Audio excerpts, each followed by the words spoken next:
Hi everyone, my name is Charles Cartwright. I'm a cinematographer that specializes in shooting low-budget films. Through my journey, I've had a lot of trial and error in producing good-looking images with no money and limited lighting gear. Through that time, I learned that it is not the amount of equipment, but the right equipment for the right job that fits the budget and that gives the desired look for the picture.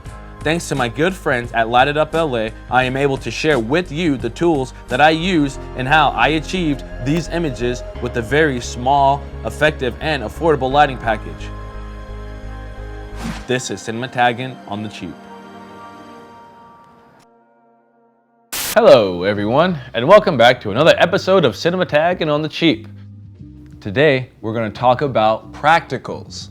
Practical lamps are usually the lamps that are in the frame that can be seen. They're the lamps that go on the tables.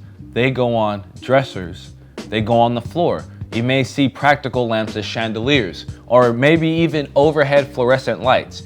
They're lights that you can see in your frame. You can go to any kind of thrift store and you can buy a cheap lamp. You can change the bulbs and these practical lamps. The comfortable wattage for these globes is probably about a 40 watt. Or you can buy these cheap little dimmers that are about 650 watts. And you can use those dimmers to dim these lights up and down. You're gonna have some change in color temperature.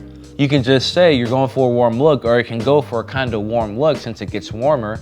Or you can have a warm practical light with the cool daylight kind of light coming in.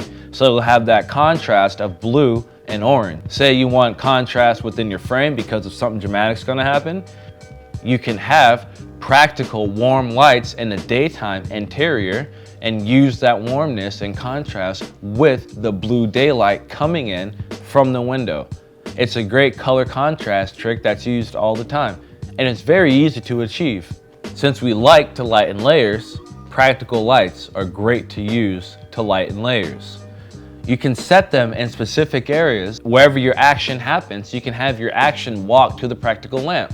You can organize the blocking based off where these practical lamps are. Or you can use them for light motivation. For example, you can have someone sitting at a desk with a practical lamp next to them, and then in the close-ups, you can just have a movie light with some diffusion on it next to the lamp to kind of have motivation and get some more exposure.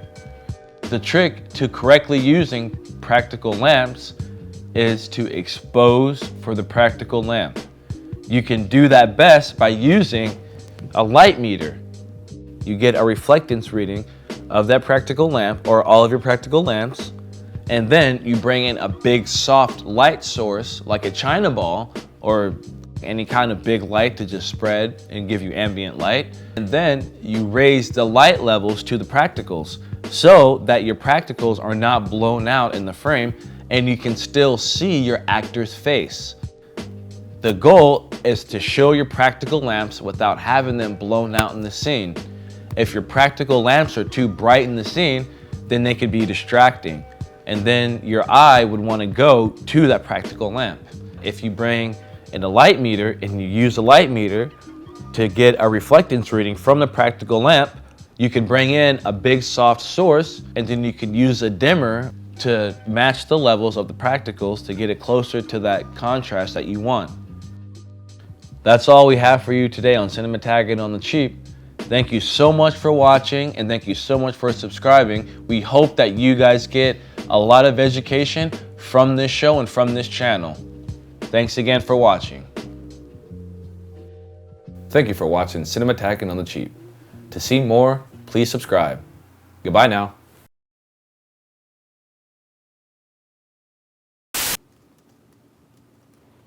Oh, hey! Thanks for watching. We got Cinematagging on the Cheek. On the cheek? Cinematagging on the cheek. On the cheap. On the cheap? Cinematagging on the cheek.